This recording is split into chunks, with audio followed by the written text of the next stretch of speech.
तो French revolution के 2 volume हैं। The first volume was taught in class 9 and second volume in class 10।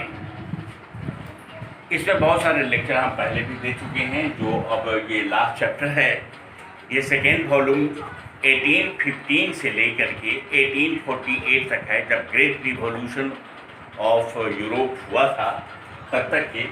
और French revolution के बाद फ्रांस में इतने सारे चेंजेस हुए हैं। ये चेंज क्या है? First, France was under absolute monarchy. Absolute monarchy के अंदर था, जहाँ ल्यूस फर्स्ट से लेकर के ल्यूस 16 तक था शासन। वो शासन अब समाप्त हो गया 1789 के बाद। The revolution transferred the governmental power और ruling power from monarchy to French people. Third है, ideas like la patrie means fatherland and le citizens means citizen were adopted. Fourth, the royal flag was replaced by the new French flag. Fifth, French became the national language of France. Sixth, uniform weights and measurement system were adopted.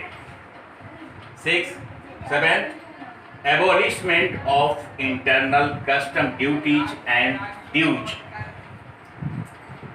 Eighth, the centralized administrative system was established. And last, National Assembly was renamed by eliminating general states general। तो ये सारे changes France में हुए 1789 के बाद और Napoleon Bonaparte के शासन में आने के बाद 1804 के बाद।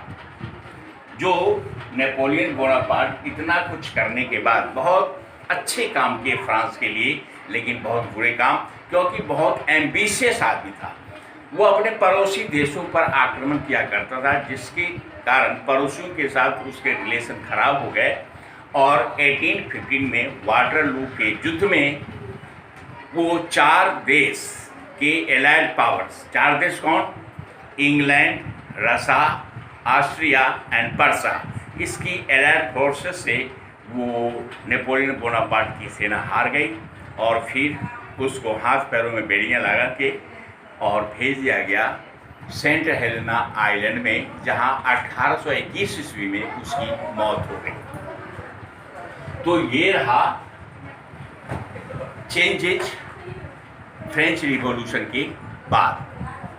अब नई जो संविधान बनी, उस संविधान में कई बार संविधान बने, टूटे भी, कितने बार डेमोक्रेसी आई, रिपब्लिक आया, हर बार टूटता रहा। लेकिन फाइनल स्वरूप 1946 में आया, एक फ्रेश कॉन्स्टिट्यूशन बना। और जो लेडीज को राइट नहीं मिले थे, वो लेडीज एंड जेंट्स दोनों को यूनिफॉर्म बनाया गया और दोनों को constitutional rights and fundamental rights दे दिए गए। तब से लेके आज तक उसी स्वरूप में फ्रांस का पॉलिटिकल फिगर है।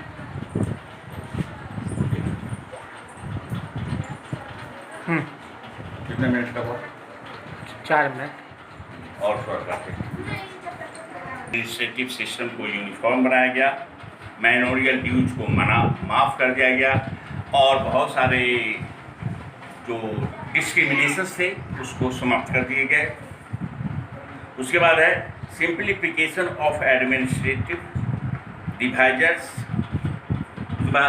Right to property for French citizens, उसके बाद abolishment of all privilege based on birth right, equality before law and removal of restrictions on guide to guilds in towns। उसके बाद है abolishment of feudal system and serfdom, there was improvement in transport and communication system. इतने सारे system देश के कल्याण के लिए लाए, लेकिन कुछ काम उनके ऐसे हुए जिससे कि उनके जीवन का अंत भी हो गया।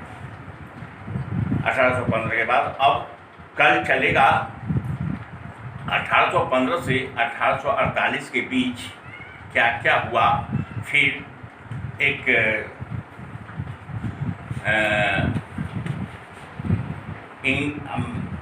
ऑस्ट्रिया के चांसलर थे ड्यूक मैटरनिक, उसने एक मीटिंग बुलाई थी ऑस्ट्रिया में, जिसमें 4 देशों को बुलाया गया, ऑस्ट्रिया, परसा, रसा और इंग्लैंड। ये चारों मिलके एक डिसीजन लिया। वो डिसीजन क्या था? तो फ्रांस में जो पहले बॉर्बन डायनेस्टी के राजा लुइस 16 थे, उनके खानदान के रॉयल पर्सन लुइस फिलिप को फ्रांस का राजा बनाया गया।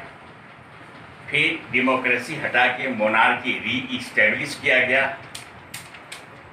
और फ्रांस में चूंकि शुरू से एक बेलिंग्रेंट लड़ाकू देश था, उसके पॉलिटिकल गतिविधियों पर ध्यान देने के लिए 2 बात और की गई।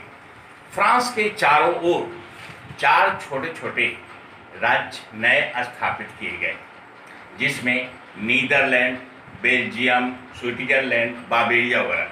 ये इसलिए ये चारों देश फ्रांस की पॉलिटिकल गतिविधियों पर ध्यान देंगे, so that it could not expand it's territory.